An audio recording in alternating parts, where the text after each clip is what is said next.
Coming up today on This Is True Really News. There's more? Commie-think. You are going to love this. Why does that sound like a band? Commie-think. No, that was Rage Against the Machine. In Latin, it means commie-think. Now, if you like This Is True Really News, if you like the funny things, please like every time you see us. It helps us out, helps the algorithm. We're actually getting new subscribers, and we want to keep growing the channel. You could subscribe if you're not a subscriber, because most of the time people watching aren't subscribers, and we'd like that to go up, that number to go up, please. Now, if you want to comment on something or you think we're stupid, you can tell us that. Braces, so come on, help us out. Yeah. No, Tim. Keep going. You're gonna die. Isn't that our truth? Oh. Okay, so there's no redeeming value in Archer at all, except it made me laugh. So if you can, although they did handle Jessica Walter's death pretty cool. I think that, oh boy, I think they did that well. Yeah, they did. Okay, I'm sorry. Anyhow, this is supposed to be a short little thing just to get to the show. Yeah, and just look at what we do. So like, subscribe, and follow. If you like us, great. Subscribe if you haven't, and follow us because you should. And send anything long to TITR@netradio.network. See, that wasn't so hard. Yes, it was. Yeah, it really was. This is True, Really News with Scott Combs and Tony Vercanis. All the news you're about to hear is true. Really? As far as you know. So remember last year when the G20 was, where they hold it? In New Delhi, which is in India, which is... borders the Indian Ocean. Who knew? No detail was left unaddressed. Dolce and Gabbana knew. Apparently, Reuters had some people who weren't doing anything, so they said, hey, what is all this stuff? Things you may not think of, like rhesus monkeys. You're in New Delhi. Rhesus monkeys are a menace on many of the city's streets. Oh, I've heard that's really true. Really? They will. Really? Mm-hmm. They will often attack pedestrians, which is why you should always drive. The monkeys cannot be harmed or removed by law because apparently New Delhi is a lot like Minneapolis. Not that bright. It has to do with their religion. So Minneapolis? No. Well, they're not that bright. So the government has installed life-size cutouts of langurs. Ooh. They are a much bigger primate. You can tell them when they've got the solid black face, right? Yep. They put these life-size cutouts around the city to scare the monkeys away. Yes. You're thinking genius, right? Well, for just a moment, and then I thought, no, the rhesus monkeys are a little too smart for that. Ah, proof that human beings are top of the food chain. The New Delhi Municipal Council also employed 30 to 40 people who mocked the langur's sounds so the monkeys would believe they are real. The vice chairman of the council said, hey, we're already seeing positive impact. Is that from the rhesus monkeys attacking the... Apparently it worked because I don't remember any big stories out of rhesus monkey attacks. Wow. Maybe we ought to try that in the halls of Congress. I'd start small. Rhode Island. Then try some cities, Minneapolis. So Chicago. you remember move up to LA, New York. Yeah, and work our way across. And when you trap them all, just move them to Rhode Island because there's room. They could have Idaho, I suppose, but I think the folks in Idaho. The Idahans would really get mad. They would not be move them to Wyoming, but they wouldn't last long. The Wyomings would not like it. No. Commie-think. You remember that coffee shop in Canada that decided to have an anti-capitalist cafe where you pay what you can? Yeah. They closed. No. Mm-hmm. Do you mean, are you saying that mankind in whom they put all their faith sucks? In a fashion, but so does their freaking economic model. The cafe... They're Canada, right? Yeah. Yeah. The cafe offered drip coffee to customers with a pay-what-you-can price tag while charging for other beverages like espresso and tea drinks, as well as breakfast pastries to subsidize the lost revenue. It also allowed the public to use its restroom and hang out in the storefront without making a purchase. The store also carried a selection of radical books, art, pins, T-shirts, and more. What the hell For is a sale. radical book in Canada? The Bible? I was going to say Chicago Economics. Chicago School of they're Economics. already doing that. So. As you might expect, many an eyebrow was raised when the shop opened. Locals criticized what they said were high prices at the coffee shop for the stuff that had standardized pricing, calling the owner hypocritical for charging so much when he claimed to be capitalist. Hypocritical values and people will desires. now be offended by that. Right? Despite its closure, shop owner Gabriel Sims Fewer, remember that doggone name, because if this clown comes up with anything else, I want to ridicule him, called his short-lived business endeavor a huge success. That sparked debate, raised the blood pressure of conservatives, and experimented with living and working in ways that don't enthusiastically embrace the pure misanthropy of capitalism. I'd like to point out it also didn't work.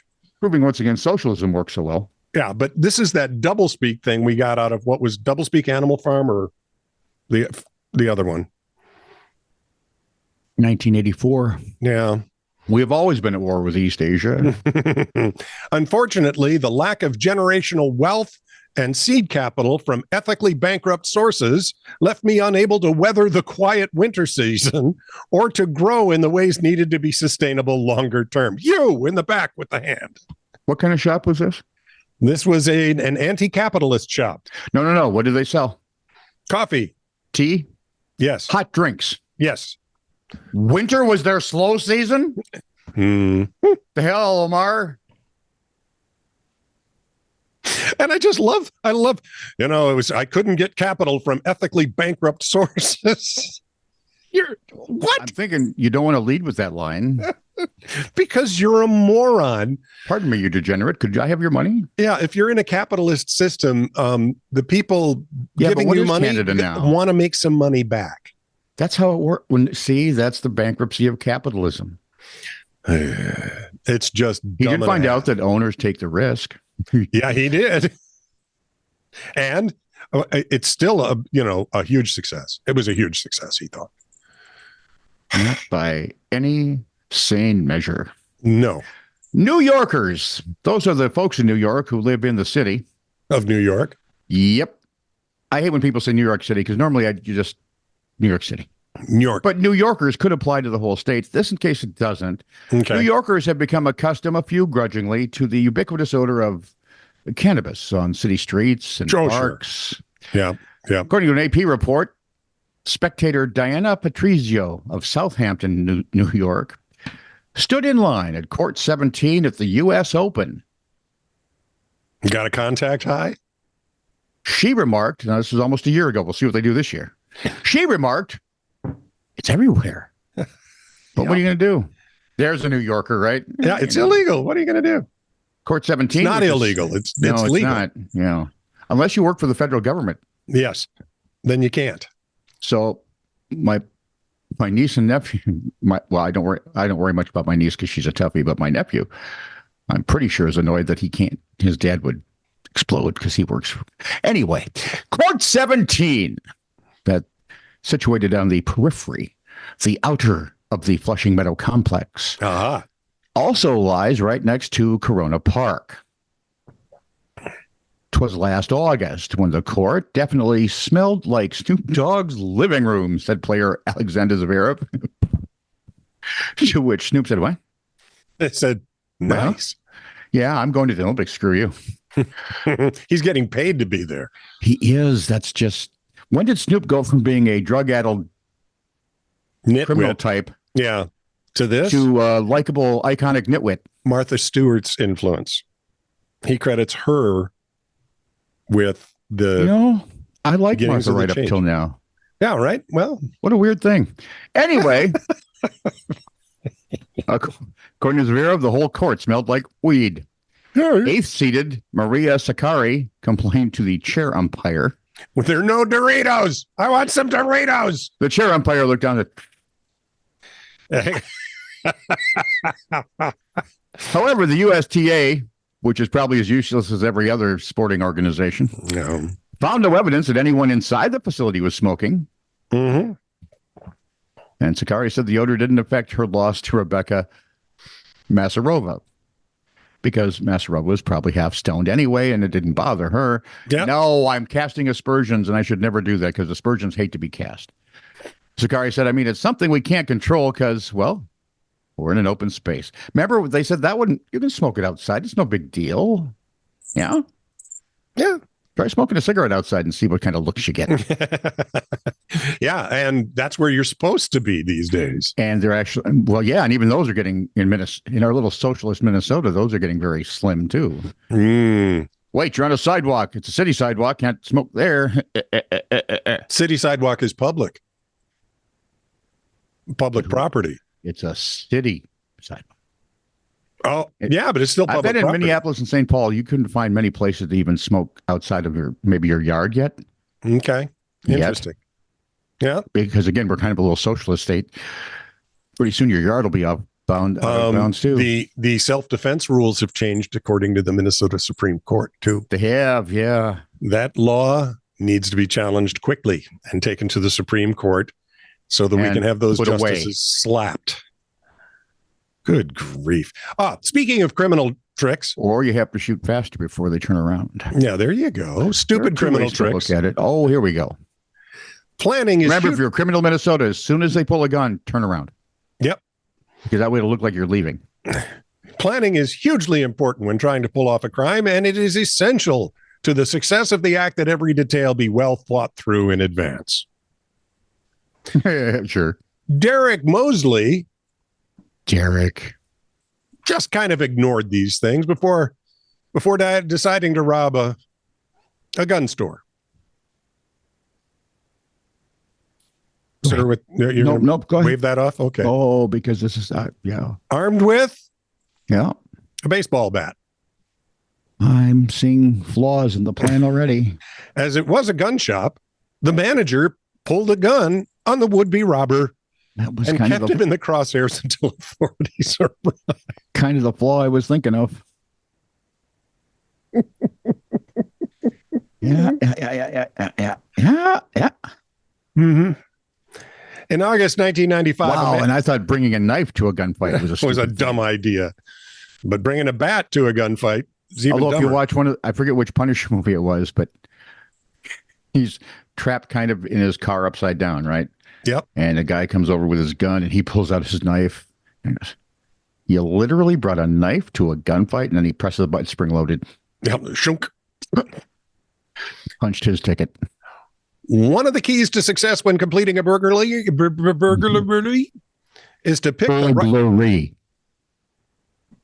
purple burglar alarm. That's it exactly. If you're Welsh, That was supposed to be Scottish. same thing. Is to pick the right target. Oh, please don't send things. Send things. I want to see these. Address them to Tony. The best target is likely an empty house, while pretty much the worst possible target would be a house full of Guns, people with guns. You're getting closer. Police station? I don't know what. Police officers. Oh, that would be bad.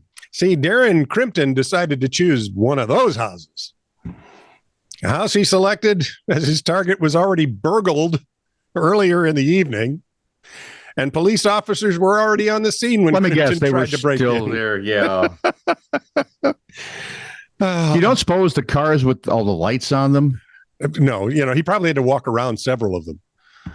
Our officers were already on the scene when he tried to break in. Excuse me, officer. Pardon me. Excuse me. Tried to rob a separate house earlier in the day, cut himself, and fled. However, he left a trail of blood at the scene and could therefore be identified in that. Well, luckily in this day and age, there's no DNA testing, so you're safe. And finally, in August of 1995, a man in Berlin decided to rob a bank with a handgun. And people keep telling me none of this stuff ever happens in Europe. No, because we don't have guns. He was trying to actually rob it with 2 large rocks. Actually, it was a handgun. What's like having 2 large rocks? This Control them. This acted out like a pretty standard bank robbery until the tellers asked him, "Do you need a bag?" To which Schmidt responded, "Damn right, it's a real gun." So basically, Leonard Hofstadter was trying to commit a crime. This made it obvious to the tellers the robber was Deef. With this new realization, they sounded the alarm, which notified the police, while Schmidt was none the wiser. Well, I mean, really. Wouldn't even really need a silent alarm. Which... This guy is also the definition of chutzpah. He sued the bank for apparently abusing his disability. Got a better shot there. Yeah. I could see that happening in Europe, not in Germany. But a better one. Maybe in England. Oh, definitely in England. This is true, really news. Send email to TITR@netradio.network.